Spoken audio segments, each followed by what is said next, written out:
Hey everybody, Dr. Richard Alm here and Dr. Bradley Muse from Columbus Chiropractic and Rehabilitation.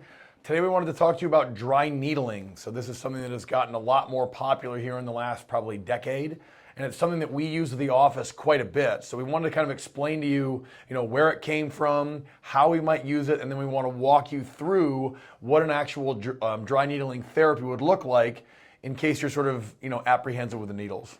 Yeah, so first we want to talk about a little bit what is dry needling, and a lot of it stemmed from kind of the mid-century, last century with people like Dr. Janet Travell, who was JFK's physician. She began to figure out that using a hypodermic needle, what you would get in a typical injection with, if she used that on some of these things called trigger points, well then she could get the benefits that she wanted out of it without having to inject some kind of substance, hence the name dry needling. Actually, we're doing research where they would test out an actual medication, and they found that they were getting the same. This is on a trigger point, and trigger points are focal areas within the muscle that are sensitive, and they produce symptoms. They might radiate. When you're at a massage therapist getting worked on, the areas that are really, really sensitive, those are oftentimes trigger points. Mm-hmm. We'll talk about how we use dry needling for them, but they were doing research on that, and they found that the needles that didn't have medication in them, the dry needles, were just as effective as the medication that they were actually testing. So that's where the name comes from. Right, and then as the years went on, they began to use smaller needles, which are actually often acupuncture needles, which are just monofilament, meaning they have no hole through the middle of it. Teeny tiny. Yes. So that then began to create this confusion in, is there a difference between acupuncture and dry needling? So there absolutely is. It uses the same tool, but there's different philosophies or reasonings behind why we use them. So acupuncture is based out of traditional Chinese medicine. It's been around for thousands of years. But the way that we look at acupuncture, or the way that it works, is oftentimes it's aiming at more systemic conditions. So whether that be things like helping with the symptoms of cancer, smoking cessation.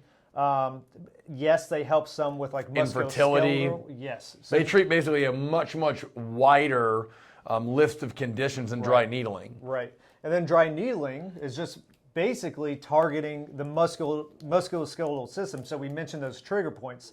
A dry needle into that specific trigger point can show things like changes in range of motion, decrease in muscle tone.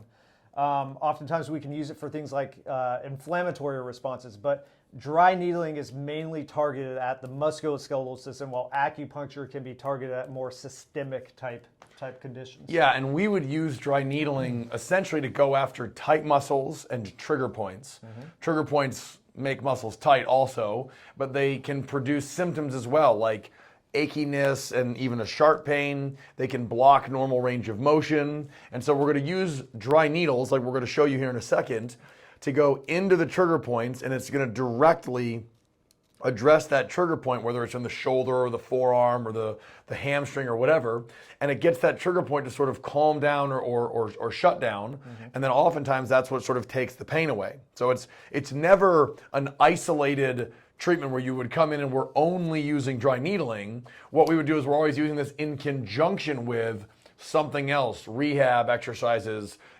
soft tissue work, joint manipulation, joint mobilization, something else to speed up the process of recovery. So it's never done in isolation. Right, we're using it to serve a purpose to the overall treatment approach. So things like the manipulation, the soft tissue, the dry needling, these are just things meant to be used in conjunction with the other things that we're doing. So it's not a standalone treatment. Yeah, so we wanted to take you through basically what a treatment is, and what it would kind of look like. So I myself am actually sort of not a super big fan of needles, but because they're filaments, they're not actually needles. So you could fit 10 of these inside of the needle that would draw your blood. So they're very, very small, and it's not necessarily painful. Occasionally you'll get a little bit of a pinch somewhere, mm-hmm. but for the most part it's very, very pain-free. So we're just going to kind of walk Dr. Muse through it here a little bit if you want to lay down. So we would have, in the course of the evaluation, we would have basically gone through and figured out which areas have trigger points or which areas are tight.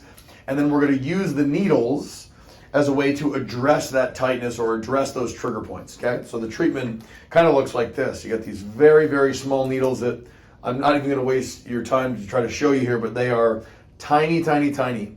We have them in these little tubes so that when we sort of flick the needle, it quickly goes into the skin and it's not going to cause any problems. So we would find a tight muscle in here, basically just hold it like this, and then we just sort of quickly flick it like that. Sometimes you get a little bit of a pinch, sometimes you don't, and then we just add a little bit. We'll just put the needle into the depth that we want, and that's kind of all it is. We might put, we're not someone that puts 100 needles in somebody. Right. You'll get that at some places. Here we're going to do anywhere maybe between 5 and 10 on average.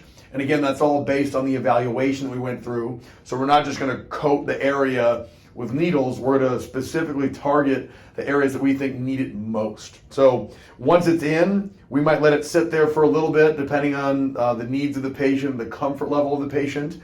But we're just going to have it get in there and wait until the symptoms kind of resolve, and then we can sort of just pop the needle out. Occasionally, there's a little bit of a pinch on the way out, but typically it's not very painful. So that's really it. I don't know if you have anything to add.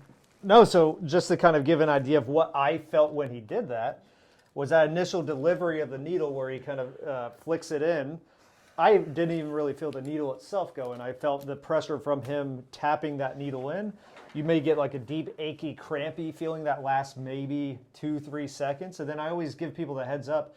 Sometimes you could walk out of here with a slight bit of soreness, not pain, but soreness as if we just stuck a needle in you. Sometimes we walk out and not feel it at all. So overall, if you get any sort of side effects from dry needling, it's very, very, very minimal and something that goes away in a pretty short period of time. Yeah, and we would never, if you came into the office and we think that you need to use dry needling and you're not into that, that's totally fine. We've got other tools that we can use, but we just find it to be a very, very powerful option for a lot of people. So we were hoping just to sort of clarify that. Please comment below if you have any questions. We'd love to answer your questions about dry needling and really any other kind of therapy that we have here.